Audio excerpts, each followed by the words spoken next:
What's going on, everybody? Welcome to the Snap It Solds Today Show, episode 81. I am your host, Billy Bop Joe, with Real Estate One. Billy Bop Joe. Billy Bop Joe. I'm your co-host, Hannah Olechowski, Real Estate One. With Real Estate One. So you got to add some flair to it. I know, I thought about it, but I was like, I don't have anything as good as Billy Bop. It'll be there. By the end of this video, you'll be flared right the hell up. So, guys, this episode, we brainstormed a bunch of different things we could talk about, but we're always hitting the market. We're always talking about, what's happening within real estate. But now I want to dabble in what agents deal with their clients to a certain extent. Some of it may be overdrawn. I think we can bring some humor to the table when we talk about things like this, because a few of the things that come to mind with what we're going to talk about, I'm definitely going to overemphasize because it is pretty funny, some of the objections we deal with. But we're going to name this video Objection Handling. Right. And not just any objections, real estate objections. Right. Who would have thought we would talk about real estate objections, right? Why not car sales objections? So we're just going to kind of play back and forth. It's kind of going to be like a, what do we do before?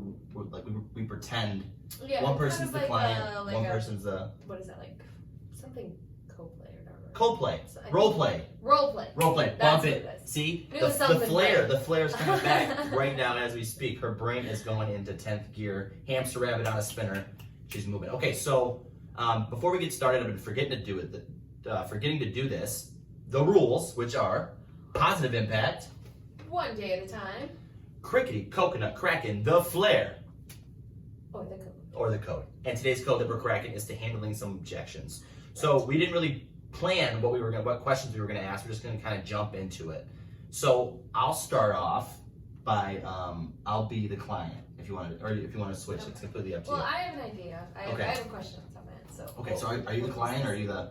Oh yes, I'm the client. You're the realtor. I'm the realtor. Yes. Oh, you want to put me in the hot spot, Yes. in the hot seat. Okay, all right, well, let's do it. Okay, so this is something we kind of get, not a lot, I would say, but from time to time, we have clients ask us, so would you be... What's your name first? I got to know the name. My name's Sally. How about Gertrude or something? Gertrude? Gertrude, yeah, something like that. Go ahead. All right, I'm Gertrude. Okay, hi, my name's Gertrude, and I have just flat out question to ask you. Okay, yeah, Gertrude, what's going on? So, I know that the typical percentage for realtors is 6%. I don't know if that's changed or not, but if it hasn't, would you be willing to negotiate a little lower, say maybe 5%? Maybe 5%? Yeah. You know what? It was Gertrude, right? Gertrude. I'm saying that right? Gertrude. Gertrude. First of all, I love your name. Sounds like my great grandmother's name. That was my great. But no, Gertrude, that is a fantastic question, and I get that question a lot, and I've had that question asked a lot in my career.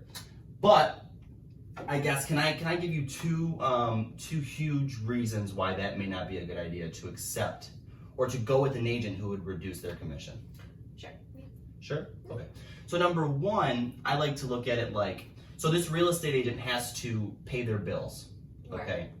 And if they can't negotiate on their own income, do you think that they're gonna go out of their way to negotiate on how much your house is worth? Are they gonna fight for the best offer?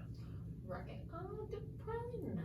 I mean, there's that possibility. Just super easy peasy, like, yeah, sure, no big deal. Right. You want them to be able to negotiate. And the first way you can establish if a real estate can negotiate is if they're willing to negotiate their commission lower, they're not willing to fight for what they're gonna make. Right. So that's number one. And then number two, I would say, looking at it from a perspective, because a lot of people say they see 6% commission and they think that's one agent taking that whole percent. Right. Oh, so it's not like that. It's not, and there's no established commission rate, I should say. Right. It's like all the brokers got together and said we should do it like this. Right. That's not what happened. 6% is typically what we see. Okay, right. So that's what we like to offer out. I get 3%. Me and my brokerage gets 3%, and then we offer out 3% to the buyer side. Okay. So we don't want to reduce the commission to the buyer side because that lowers their incentive to bring their buyer to us, the agent. Right. Okay, right? Yeah, no, absolutely. So if we reduce on their side, right? So we can't do that. I never recommend doing that. And then if the listing agent, say it was me, if I reduced mine by 1%, I guess I'm going to break down how the commissions work, right? So I get 3%. 1% goes to my broker off the top, Okay. right? Okay. And I have to pay that. There's no way to get out of that. Right. Okay. All right. That makes sense. You gotta. The big man wants his. Yeah, portion. no, I Makes mean, sense. yeah, Makes he's sense. getting paid. No matter what I do, I can try my hardest. He's getting paid. Right. And the second, okay, so there's 3%. So the first percent to the broker. Second percent should go towards your marketing your property. Okay. Pictures, photos, Right. Which I would cleaning. definitely want. Yeah, you want the most exposure you can get. Right. And then that last percent goes to me, the agent, right? Okay. Yeah. That would list your property so I can pay my bills, save for retirement. Right. So if we reduce by 1%, what do you think I'm gonna be lacking in? Because I have to pay the broker and I'm gonna pay myself. Right. Exactly. So it would definitely have to be the marketing then. Definitely would okay. be the marketing. Now Yeah. that you laid that out, that makes sense. You Okay. know, kind of seeing into the world of the real estate agent. Yeah. So because and that it really just laying the framework and trust me, that's a great question because you want to make the most money, Right. but you want to Spare do it in a labor way task. where you're still bringing in the competition. You want to make sure that there's no buyers agents out there. Not saying that that would happen, but there's a possibility that they would be like, oh, they're only offering 2% commission. We can go find you another house. Oh, right. Where they're offering a 3% commission. Maybe not Right. saying that to their buyer, but it's something that's in the back of In their the back mind. of their mind. So right. incentivizing Exactly. all parties to market the property well and to make sure that we're getting the most traffic we can by Right. incentivizing everybody involved. That makes sense. That makes sense. Very long, drawn out explanation. And I felt the pressure as soon as she asked the question. I'm like, all right, hold on. Because there's many ways to combat that objection. Right. But all of it makes sense. Yeah, You know, all of it. If you put the pieces together and fully understand the commission, the way it works, then Right. you'll understand why it goes the way it does. Exactly. And another thing, I know you didn't mention this, but we do a lot for our clients. Like, I don't personally know how every single real estate agent works out there, but I know that we go above and beyond for our clients. So for us to take a cut on our, what We our absolutely won't living do it. is, We absolutely won't do it. it doesn't make sense for us. And to thoroughly break it down, and that's why we do so much because we believe that our services provided and what we're getting paid, we should do a lot for you. Some Right. agents don't do that, and that's none of our business. We operate our business how we think we should, and it works for us. But on the buyer side of things, if we're working with our buyers, sometimes we do go out of our way to reduce the commission to make their offer stick out. But when it comes to listings, the seller's holding the bag of money at the end of it, and it's not something because we, again, to what Hannah said, we do a lot for our people. Right, If we're clearing houses, if we're helping them get the city inspection done, again, not things that your real estate agent has to do. It's just something we do. It's the value that we provide. It's just who we are as people. We So care a lot, and if we can make the process as easy as possible for you, that's exactly what we're gonna do. Because why would we not? We're I very love this capable office. of it. I see birds flying around. Look at me, squirrel brain. What? But anyway, that's just one objection. I'm gonna hit Hannah with an objection. Mine's not gonna be as good as his, I promise. No, I feel like mine was shaky. I mean, but these are what's happening with people out there because they don't know, and I think some agents get aggravated when these questions come up. But people that don't deal with real estate all the time, they don't know. I mean, before I got into real estate, I thought you were just going out, maybe signing two to 4 pages, and that's it. You're out. Right. But now that I'm actually in it, I'm like, holy crap! Like there's so much to this career, so much. So mine is and any agent watching this is going to relate, and their head's going to go boom because thank God this should have been the first one we did, just right off the top. So I'm a seller. You're sitting with me at my table. My name is Frederick, like the name. and I don't like going by Fred. Okay, we need Frederick. Okay. Frederick Saint the Second. Okay. Don't call me by my full name, just Frederick. You're at my house, and we're talking about my value of the property. We went through the comps already. Oh, I think I know where you're going. Okay. And I've been playing on Zillow. Yeah. And I see that what you showed me, the facts, my house is worth $200,000. Right. Okay. We could make that work with the appraisal. So my question is, well, Zillow told me, I seen on Zillow that my house was worth that it could sell for $250,000. So do you think that we could go with that price? And okay, well, I see where your question has come from because Zillow absolutely misleads a lot of people. Right. And I mean, sometimes it's accurate, sometimes 99% of the time it's not. Well, hold on. So when you say that, so why? Because I have all my friends that I've talked to, they all use Zillow. I don't understand. So how are they so inaccurate if everybody? Well, because what Zillow does is that I don't know specifically how far out they go around your house mile wise, but they just pull a large amount of houses, a large number, and then they just go with the median. Okay. You know? So they don't go into the houses, they don't necessarily look at the square footage, like they don't look at everything that your house has to offer or things that your house doesn't have to offer. Right. For example, if your house needs a lot of work, you know, obviously people are going to come in and they're going to notice that and they're going to be like, do I want to pay top dollar for a house that needs $40,000 put into it to make it how I want it? Okay. So that's kind of where what I, you know, put into consideration, Right. walking into your house, you know, looking at other houses that have sold around it, actually looking at the pictures, seeing what those houses have to offer. And I think the 200 is what makes the most sense to get traffic in, because last thing we want is for your house to sit on the market for 90 days because Right. the house is, because it's priced too high, you know? Right. We want to get the traffic in and we want to get as many offers in as we can so that we slowly but surely bump up the price. Okay, so because when I jumped on Zillow and I looked, there was a house down the street that seemed like it was very similar to mine, and I think it said 230,000 it sold for last year. Right, okay. That's a fair question, and I did see that house, so I know exactly which one you're talking about. But your house just, you know, it needs a little more love, you know, there's that. Yeah, you're right, I did, so, yeah, it was more updated, and I think that they had a half bath more. Right, and that's another thing, that's like a luxury, pretty much. Like when people see that, they're like, I would much rather have a house with an extra bath, that way I don't have to cram in the bathroom with my husband or my 4 kids. Right, 4. So, Yeah. So I had 6 of them. Wow. Frederick the 3rd, Frederick the 4th. Yeah, Frederick. One of them got kicked out of school because they didn't like getting called Fred either. So they corrected their teacher and it became a problem. But no, that makes sense. So basically what you're telling me is Zillow doesn't walk through my house like you did. Right, exactly. And they don't take everything into consideration that us realtors do. That was rock solid. That was fantastic. Hit me with one. A little nervous. Random off the top. Let's get one more in there. Let's squeeze it. Let's squeeze one in. Oh gosh. Okay. So we tackled Zillow. We tackled a seller's objection as far as commission. How about we can dabble in maybe what a buyer might ask, maybe about the market, something's going on. Shoot. Why can I not think of something right now? Well, I can think of one. Can I hit you with it then? And then you can think of one while you're answering. Sure. Okay. Put them in the hot seat. You know, if I can think faster, I can always stay out of the hot seat. That's how we gotta live. Off the top All of right. my head. So, water bottle in hand. Shout out to Hannah, by the way. She got me this fancy thing. But and I feel a lot cooler. I got my dad jorts on. I'm feeling good. So, objection from a buyer, because they are very much there with buyers too as well. So, are you Gertrude again? Gertrude, I like the name. Yeah. Okay, so I'm the buyer. We're walking through a house, and you know, the house is listed at a good price. You check the comparables like we do, and you see the price that the agent listed it at a price that you think it'll price for. Right. Okay. And we're walking through, and I said, well, I really don't think this house is worth that. Do you think that, you know, and plus I've been seeing that the market, I'm pretty sure the market's going to crash. So what do you think about like $30,000 under? Because I like it, but.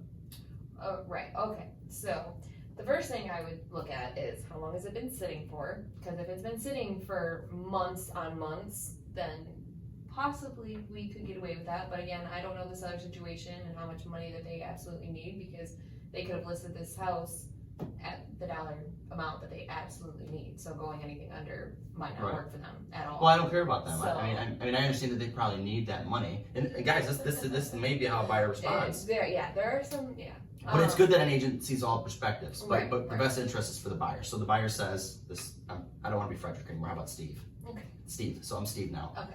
But yeah, I really don't care about their bottom. Like, I feel like, you know, I just don't think it's there. And plus, if the market, I'm positive the market's about to crash. Okay. Well, Mr. Future Teller, even if the market does crash, I don't think that in the seller's mind that the reasoning for you wanting to go $30,000 under is because you believe that the market's gonna crash. Okay. You know, they have an agent, they told them this price number, you know, that they think that their house was worth. So to them, they get a house $30,000 under. For one, they're not gonna be happy. Right. For two, they might look at it, laugh, and move on. And for three, I don't. You just want to reach over and slap the shit out of them. And that's exactly how we feel. For three, the market's not Here's what now I want you to ask me the same question, because I've been this is what's worked for me successfully with our buyers. So yeah, ask me. My objection with that one. I'm still Okay. no, that wasn't bad. It wasn't bad. But I think to what you were explaining was how the agent thinks versus where the buyer is sitting, like he doesn't care. Like we're looking at, like, if we send an offer in like this, it's ridiculous, especially in this market. Even if you think the market's gonna crash because you're an expert all of a sudden, you just started looking at houses a month ago and you know everything about the housing market, which is completely fine. Our job is to fill you up with the knowledge so you understand what caused the crash. Inflation makes it a little plausible. We explain what caused the crash in the past, what the difference is today, and so I'll let you just ask me the question. Okay. So I want to put an offer in this house, but I don't think it's worth what it's listed. What do you think about $30,000 under? Well, $30,000 under is it's a slam dunk loss. So I spent some time before we actually came and looked at the properties we're looking at today, and this house is listed. This agent did a very good job at listing this property compared to the other houses around it that are very identical to this home. No house is exactly the same, but as far as square feet, you know, you can look at this property and compared to those ones, and you can make it make sense as to why they priced it that way. Right. And so undercutting $30,000, we have to look at the house and try to understand if that's a possibility. So we look at this house today, it's been on the market only 4 days, right? And so undercutting them that much, if you actually want the house, and if you think that that's your bottom line, you don't think it's worth, you think it's, you know, $30,000 less than what it's listed at, then you don't love the house enough at this point in time to move forward with it, then I don't think we should write an offer. If you want to, we can. Right. But, and then if you ask me about the market crashing. Right, okay, well, I think the market's gonna crash, so me to pay $30,000 more than what I think it's worth, you know, then it crashes. Right. You know, I'm screwed. And that's a great point because of where the economy is going. A lot of people are thinking about that. So let me ask you, why do you think the market's going to crash? What have you looked at that tells you that's what's happening? That's what's happening. I know the interest rates are going up, obviously, and they went up very quickly. Right. You know, the inflation's getting crazy, and the stocks are doing terrible right now. Okay. And also, you know, it's been nonstop, crazy bumping up prices. So you know, whatever comes up must come down, right? Yeah, I mean, and that's funny that you say that because that's my motto in life is whatever goes up must come down. So what we have to do though, when we look at, because you're saying that you're pretty sure that the market's going to crash, and me being in this business, and I do this every single day, and I analyze the market. There is no real way to tell what's going to happen with the market. Right. So that's why I always tell buyers, if you're coming into the market where it's at, your motivation has to out-trump the money aspect of it, right? If you're buying this house for an investment, that's a different story, but you're not. You're buying this house for your family. Right. Okay, and another thing is we have to look at what caused the crash last time. So we're in a stock market crash is what we're looking at. That's the majority of it. And we have inflation rising, interest rates are going up. But what caused the crash that we've seen in the past, 06, 07, 08, 09, those years, was because of the lenders lending money to people that couldn't afford the loan. Okay. So they foreclosed. Okay. That's what caused the crash. People started to foreclose. Houses had to be sold at whatever price they needed to be sold at to get me the hell out of here. Right. So we have to look at all the scenarios. Can I say for certain that the market's never going to crash? Absolutely not. But I can say, looking at the statistics, looking at what happened in that day versus what's happening now, we're not looking at a market crash. If anything, we're looking at a settle, right? That would be my objection handled to the buyer. And because it's, when you want to just look at them and say, you're not the expert, I am, what you really need to remember is that they need to just be educated. You don't know what you don't know. Exactly. You don't know what you don't know. So it's not necessarily that they're trying to be argumentative or position themselves as the expert. They have questions that reasonably are questions, and they want an answer for a lot of articles, you know, going around talking about this kind of stuff too. So yeah, so you know, they could have that's read one. something and, you know, read someone else's opinion and, you know, agree with it. And everybody's entitled to their opinion, but like you said, the statistics just don't line up. It doesn't. Right.